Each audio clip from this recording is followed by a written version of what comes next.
मस्तक पर तिलक हो या ना हो, पर वाणी में हिंदुत्व होना चाहिए। तुम्हारे धोती हो या ना हो, पर पैंट में भी राम गीत गाने जाने चाहिए। भले ही तुम मुंबई में रहो, माया नगरी के बीच में, और बुरा मत मानना, स्पिरिचुअलिटी तब तुम्हारे अंदर है कि 100 मुसलमान खड़े हों पर तुम्हारा भगवान लहरा रहा हो। ये आध्यात्मिकता। लोग हमसे हमारे पास आए, और जब दुबई का आमंत्रण आया तो लोगों ने कहा कि आप वहां ऐसी बात करेंगे। हमने कहा हम करते किसके लिए? हमारा फंडा फिक्स है, एक ही फिक्स है। हम उनके खिलाफ नहीं हैं, लेकिन अपने पक्ष में तो है।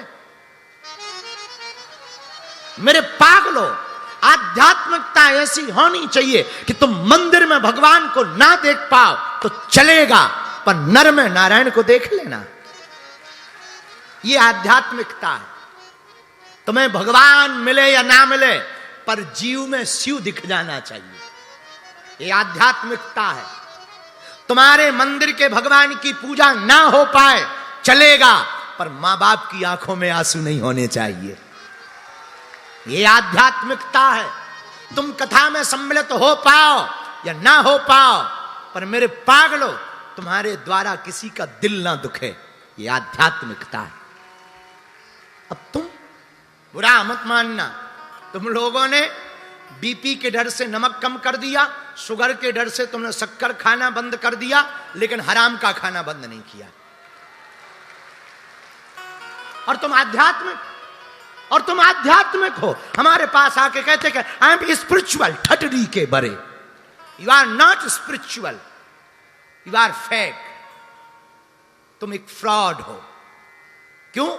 मेरे पागलो, बुरा मत मानना। हम अपने लिए भी कह रहे हैं, आपके लिए नहीं। हम एक दिन हमने खुद अपने ऊपर लिखा, शायद आपने पढ़ा हो। एक दिन हम बैठे थे तो गाड़ी में कहीं जा रहे थे, हमने लिखा कि बाहरे बाबा, तूने भारत में प्याज खवाना तो बंद करवा दिया, ब्याज का खवाना बंद नहीं करवाया। हमने तो अपने पे भी लिखा। और आप कहते कि हम आध्यात्मिक नहीं। ये आध्यात्मिकता नहीं है कि तुम्हारा भाई रो रहा हो। आजकल तुम्हारी फेसबुक पे 5000 फ्रेंड है, पर खुद के भाई से बात नहीं होती। तुमने अपनी सासू मां और ससुर को बाप बना दिया, और खुद की मां तुम्हारी अनाथालय में डली है, वृद्धाश्रम में डली है। और तुम आध्यात्मिक हो क्या? खाक आध्यात्मिक हो। तुम विदेशों में राम मंदिर हो रहे हैं, पर तुम्हारे मन में मंदिर नहीं हो रहा है। और तुम कहते कि तुम आध्यात्मिक हो क्या? खाक आध्यात्मिक हो। आध्यात्मिकता अंदर से प्रकट होती है, बाहर से नहीं। अभी तुम स्पिरिचुअल हो, स्पिरिचुअलिटी नहीं। अध्यात्म तो अंदर से जगता है, और उसको जगाओ, झांको अंदर से। तुम बाहर सुधारने में मत रहो। बालों में जेल हो या ना हो, पर जिंदगी में मेल जरूर होना चाहिए। तुम्हारी सोशल मीडिया पर तुम्हारे फॉलोवर हो या ना हो, पर घर के लोगों में तुम्हारा फॉलोइंग होना चाहिए। मेरे पागलों, तुम दुनिया की नजर में अच्छे रहो या ना रहो, पर पत्नी की नजर में, संतति की नजर में अच्छे रहना चाहिए। अगर तुम्हें आध्यात्मिक बनना है, और तुम दूसरों को, गरीबों को खाना खिला पाओ या ना खिला पाओ, पर तुम्हारे मां बाप भूखे नहीं मरने चाहिए। वरना तुम्हारी कमाई हुई संपत्ति, पाई हुई उपलब्धि, प्राप्त किया हुआ, अर्जन किया हुआ धन, और तुम्हारी डिग्रियां किसी काम की नहीं। हमने तो अखबार पढ़ा था जिस दिन, एक हमारे तो रुआ रुआ कांप गए कि विदेश में रह रहे बेटा का फोन बाप के पास आया कि बापू क्या हुआ। बाप कहता है तेरी मां मर गई, तू जल्दी से फ्लाइट लेके आ। और बेटा का जवाब ये था कि बापू मेरी नौकरी चली जाएगी, मैं पैसा भेज रहा हूं, तू कर्म कांड करवा देना, तू 13वीं करवा देना, मैं बाद में आऊंगा। क्या बीती होगी बाप पर? अगर मां की आत्मा घूम रही होगी तो मां पर क्या बीती होगी कि अपने 100 काम छोड़कर तुझे दूध पिलाया, स्तनपान कराया, तुझे भूखा देखकर खुद भूखी रही होगी पर तुझे भोजन कराया, गोद में लेकर डोली, चलना सिखाया, और आज तू नौकरी के नाम पर तेरे पास मां के लिए समय नहीं। उस ब्रह्म पे क्या बीत रही होगी जिसने तुम्हें बनाया? उस ब्रह्म परमात्मा पर क्या बीत रही होगी? उसके लिए भी तुम्हारे पास टाइम नहीं है। उस पिता के लिए टाइम नहीं है जो स्वयं उधार कर्जे में पूरी जिंदगी रहा पर तुम्हें बंबई पढ़ने भेजा कि तू पढ़ ले। क्या बीत रही होगी और क्या बीतेगी उस पर?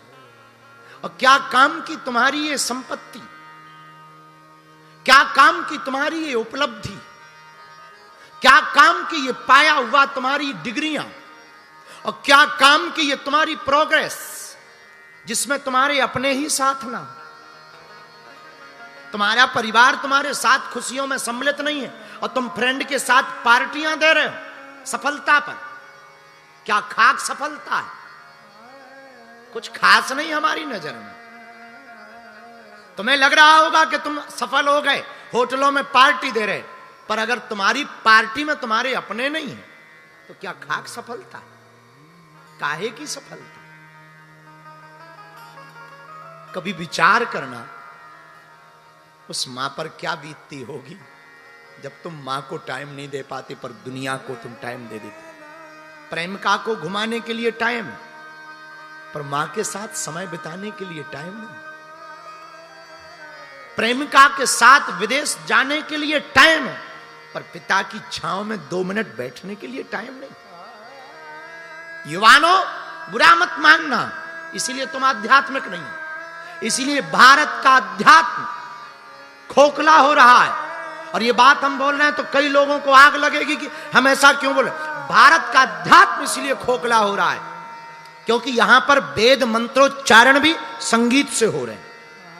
आजकल शादियां भी सिर्फ एक फेस्टिवल हो गया। वो कहां गई वेद धुनियां? वो पुरानी परंपराएं लुप्त होती जा रही। तुम्हारे मॉडर्न अंग्रेजी के स्कूलों ने हमारे गुरुकुलों को खा लिया। तुम्हारी अंग्रेजी की पढ़ाई ने वो माता पिता, मां, अम्मा का सुख चला गया। मदर फादर जब से आया वो अपनत्व गायब हो गया। और तुम कहते हो कि हम सफल हो गए। हम तुमको वापस नहीं ले जाना चाह रहे ना, हम तुमको पुराने भारत में नहीं ले जाना चाह रहे ना। तुम जहां हो यहीं रहो, ऐसे ही रहो। संस्कार भले ही नए हो गए भैया, विचार भले ही नए हो गए पर संस्कार पुराने होने चाहिए। इतना भर कर लो तुम, विचार नए रखो पर संस्कार पुराने रखो।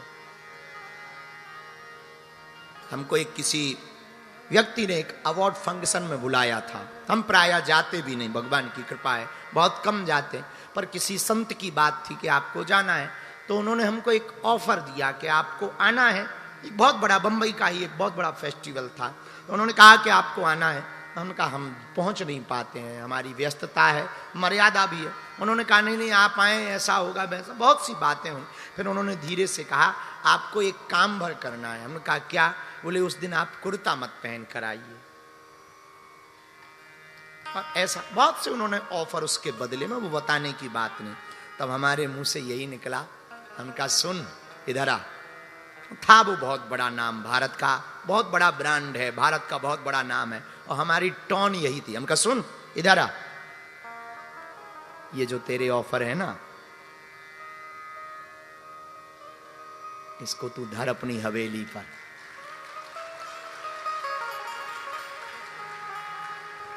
हमारा अध्यात्म, हमारा सनातन बिकाऊ नहीं है, टिकाऊ है। वो दिन है कि आज का दिन उसने बात नहीं हमसे की, और करनी भी नहीं चाहिए। ऐसे लोगों से कोई बात नहीं करनी चाहिए। लेकिन नीलेश जी ने प्रश्न पूछा है तो हमें उत्तर आया है।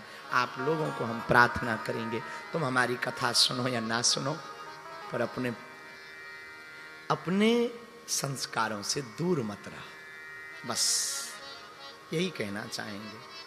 जिस परिवार ने तुम्हारे साथ जीवन दिया, जिस माँ ने तुमको पाला पोसा, जिस पिता ने तुम्हारे लिए सर्वस्व अर्पण किया, जिसने तुम्हें इतना लुटाया, हमारी हाथ जोड़ के प्रार्थना है कुछ देर उनके पास बिता लिया करो, उन्हें बहुत अच्छा लगेगा। रामायण पढ़ लिया करो, रामचरितमानस को बहुत अच्छा लगेगा, क्योंकि तुम्हारे दादा परदादा यही पढ़ पढ़ के सनातन बचाते रहे। हम भारत को अनपढ़ नहीं बनाना चाहते, ना ना ना। लोगों ने हमारे विचारों को हमने एक बार विचार दिया था, पहले के जमाने में हम कम पढ़े लिखे ठीक थे भैया, लेकिन पढ़ना चाहिए, पर पहले कम पढ़े लिखे ठीक थे भैया। पहले लोग कम पढ़े लिखे थे पर कपड़े पूरे पहनते थे, पूरे कपड़े पहनते थे। अब आज पढ़े लिखे ज्यादा हैं पर कपड़े ही गायब हो गए। हाँ, और उनसे कुछ कहो तो वो कहते हैं हो मॉडर्न जमाना है, 21वीं सदी है, आप कहां जी रहे हो पुराने ख्यालों में, ये मॉडर्न है मॉडर्न।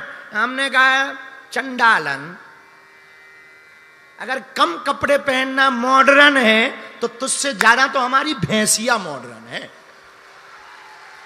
हाँ, बिल्कुल ही नहीं पहनती है। नंबर 1 की मॉडर्न तो वही है।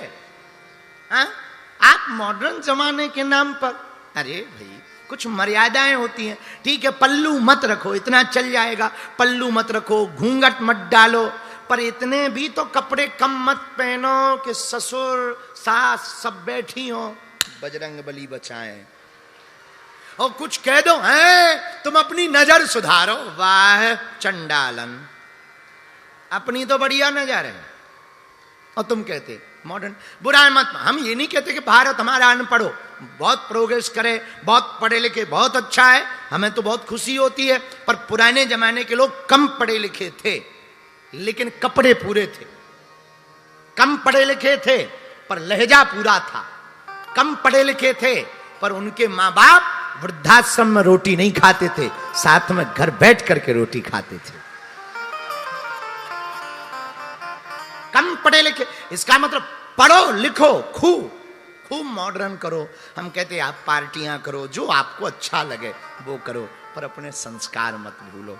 हाँ, हमको एक कथा याद है, हमें भागवत सुनानी है, पर पता नहीं हम क्या सुनाने लगते हैं, हम भूल जाते हैं, हमें पता नहीं हम कहाँ की गाड़ी कहाँ चली जाती खबर ही नहीं रहती है।